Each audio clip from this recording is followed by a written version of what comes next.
Chapter 3. Second Declension.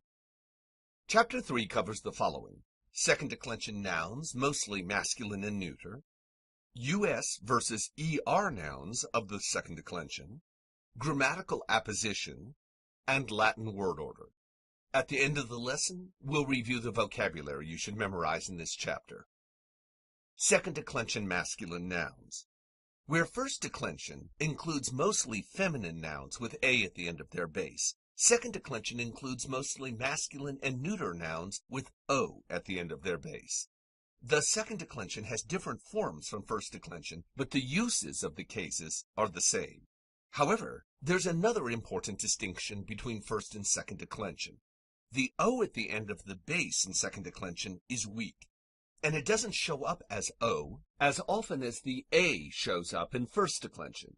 The second declension O can appear as U, as in the nominative singular us, or the accusative singular or it can appear as I, as in the genitive singular and nominative plural e, and the dative and ablative plural is. Here are the endings for second declension masculine, beginning with the singular. The nominative singular is us, or in some cases spelled er. We'll discuss that in a second. The genitive singular is e, dative o, accusative ablative o, and one of the few instances of an irregular vocative, short e. In the plural, the endings are e, orum, is, os, is. The vocative is regular here in the plural. It's identical to the nominative e. Leaving the vocative out, let's recite those endings together. Us, e, o, o. E, orum, is, os, is. Let's say it again, a little faster. Us, e, o, o. E, orum, is, os, is. To form a second declension masculine noun, do the same thing you did in first declension. Take a noun that belongs to that declension, remove the long I genitive singular ending from the genitive singular form to get the base, and then add the endings on. Here's an example of that process with the word filius, meaning son. The base is fili, F-I-L-I. To that you add the endings. Filius, filii, filio, filium, filio. We'll talk about the vocative in a second. Filii, filiorum, filiis, filios, filiis. Please note that the genitive singular in some Roman authors can have only one I at the end, filii. But we'll follow the convention used by the majority of classical authors and put two I's at the end of the word, filii. Also note the vocative singular of this word. The Romans didn't like taking a base that ended with I and putting a short e after it. That would have produced filie, and that sounded disagreeable to the Romans. So they left the e off the vocative ending if there was an I at the end of the base. Thus the vocative of filius is filii. Though the majority of the endings in second declension have long vowels in them, none of the long marks over those vowels is mandatory because none of them distinguish two different grammatical forms. So that's one nice feature of second declension. Now let's address a minor peculiarity involving second declension. The Romans, for some reason, did not like to end second declension masculine nouns with rus, R-U-S. So if a base ended in R, like the base puer, which means boy, the Romans, instead of going puerus in the nominative singular, simply went puer.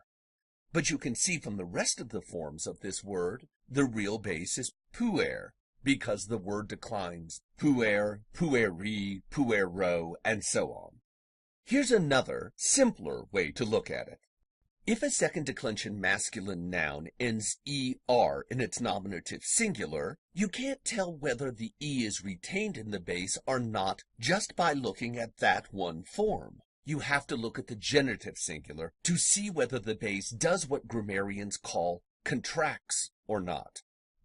The Latin word libere, meaning book, illustrates this principle well. By just looking at the nominative singular libere, it's impossible to tell if the base contracts or not. But by looking at the genitive singular, libri, which does not have an E, you can see that in fact this word does contract, and that the base of this word is libra, L-I-B-R. This is the base that will be used for all the non-nominative singular forms of this word, except for the vocative, but whoever talks two books? Thus, the genitive singular becomes very important with these words because it shows whether the base contracts or not. So, for instance, puer, pueri does not contract, but liber, libri does contract, as does ager, agri, the Roman word for field, from which we get words like agriculture. These ER second declension nouns demonstrate the importance of deriving the base of a Latin noun from its genitive singular, not its nominative singular, a principle that's true of nouns across all declensions in Latin, because too often the nominative singular is irregular. And that's why the genitive singular is listed in the vocabulary and dictionaries. It supplies the proper base. This is a very important principle, so it's worth reviewing what we said in the previous lesson.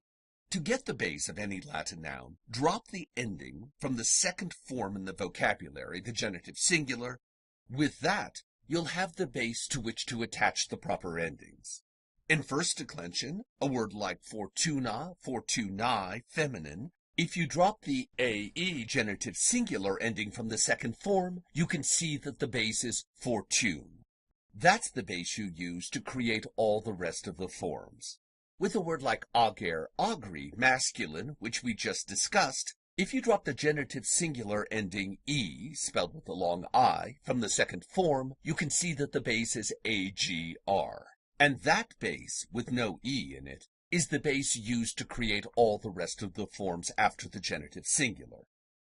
While it is tempting often to use the nominative singular to get the base of a noun, because the base does often exist there in its proper form, don't get into this habit.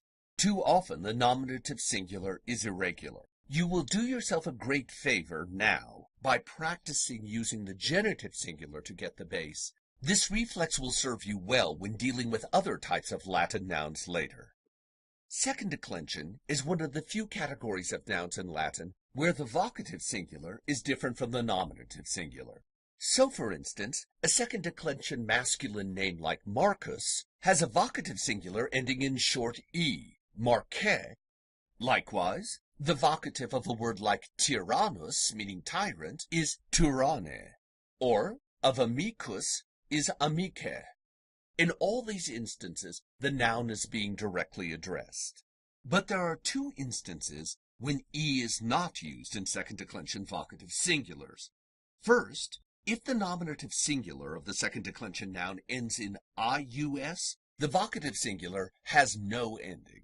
So, for instance, the name Virgilius, the Latin form of the name of the great Roman poet Virgil, has a vocative Virgilii, not Virgilie. Here, the E ending is dropped altogether. Second, if the nominative singular ends in ER, the vocative singular returns to its normal form in other declensions, where it's identical to the nominative singular. So, for instance, the vocative singular of the word puer is puer, not puere. Now let's explore an important grammatical principle, apposition. Just as an adjective can specify a noun, the red car, not the blue one, a noun can specify another noun. For example, there goes Caesar, the general. Or, an honest person tells the truth, the greatest weapon of righteousness. Or, here's my wife, my beloved darling. In each of these examples, the second noun clarifies the first noun. So, for instance, there goes Caesar, the first noun, the general. The general, the second noun, clarifies who Caesar is. In the second example, weapon clarifies truth. And in the third example, darling clarifies wife. When a later noun modifies an earlier one in this way, the second noun is said to be an appositive, or in apposition to the first noun. In English, an appositive must be close to the noun it clarifies, or it's impossible to know which noun is being referred to. So, for instance, if we say Caesar loved Cleopatra, the Roman general, grammatically that's incorrect because Cleopatra was not a Roman general. To correct this, so that the appositive is closer to what it's specifying, English speakers must say Caesar, the Roman general, loved Cleopatra. But in Latin, appositives in the nouns they modify do not have to be next to each other because Latin has something English doesn't. It has grammatical case endings that can show agreement.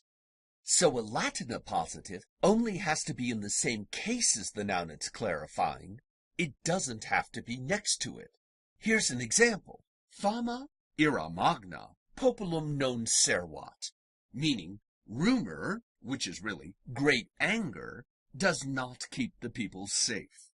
In Latin, it's possible to rearrange the word order and not affect the meaning of this sentence. A Roman, for instance, could say, Fama populum non servat ira magna. Literally, rumor does not save the people, great anger. A word order that would make no sense in English. But even with the words in this order, Romans would know ira clarifies fama because ira and fama are in the same case, the nominative singular. And that raises an issue we've mentioned before, but it's worth reiterating. Latin does not use word order to convey grammar the way English does.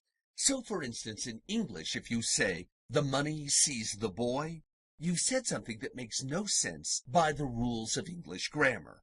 To phrase the thought properly, you must say, the boy sees the money, because in English, word order conveys grammatical function.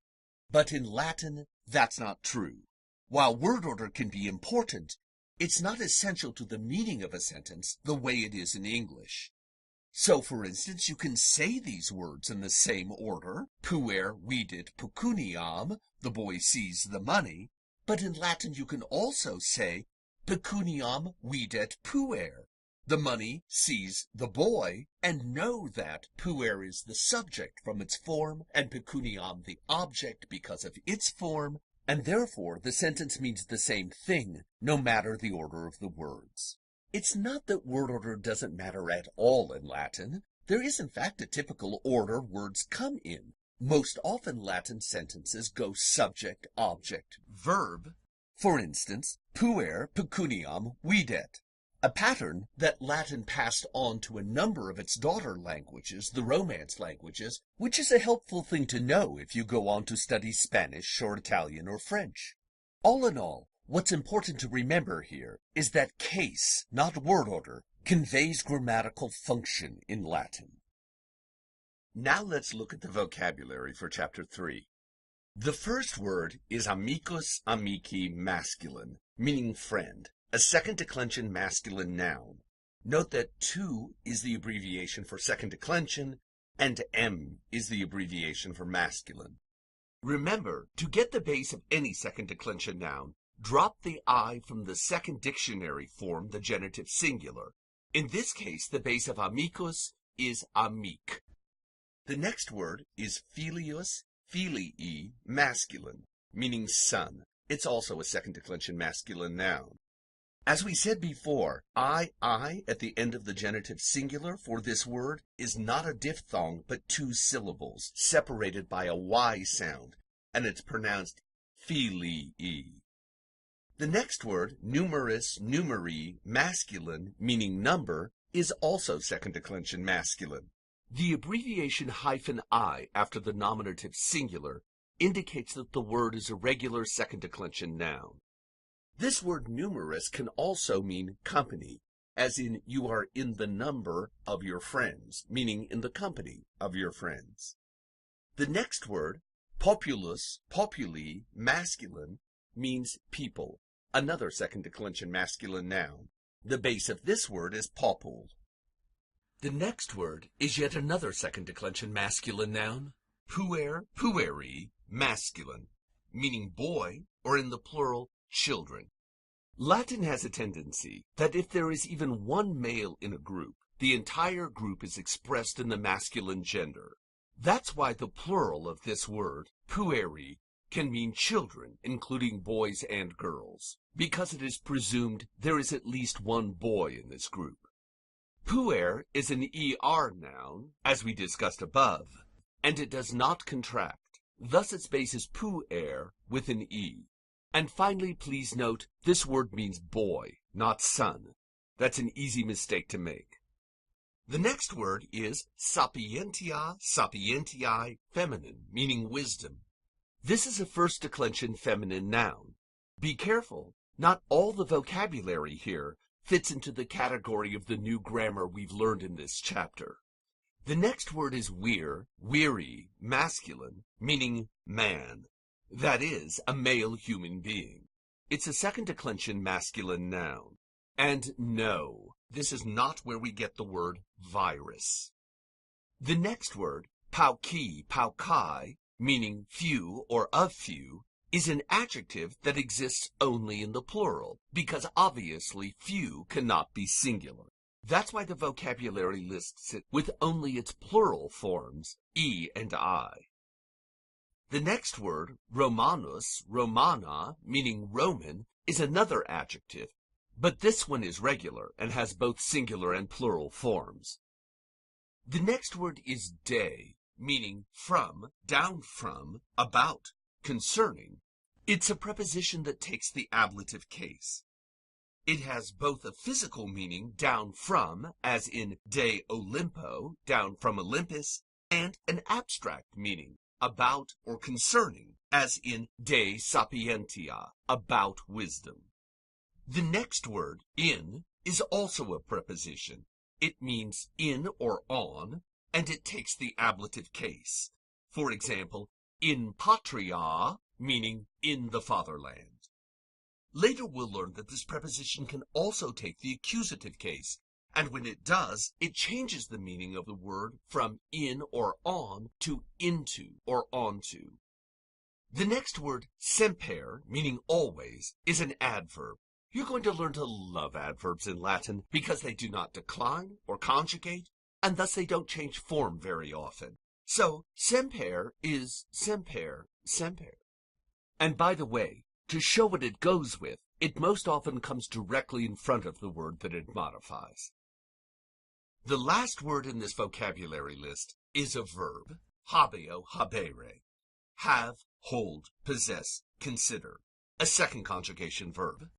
It has a physical sense, hold in one's hand, and a mental sense, hold in one's mind, that is, consider. Before concluding this lesson, let's practice with nouns and adjectives. Please decline and translate numerus magnus in all its cases and numbers, as we did in Chapter 2. Please pause this presentation, do this practice exercise on a sheet of paper, then return to the presentation to check your answers. Here is the declension of numerus magnus. And here is the translation of numerus magnus. That's it for Chapter 3. For the next class exercise, please print out a copy of the practice and review sentences for Chapter 3 on page 16 of Wheelock. Salvete discipuli.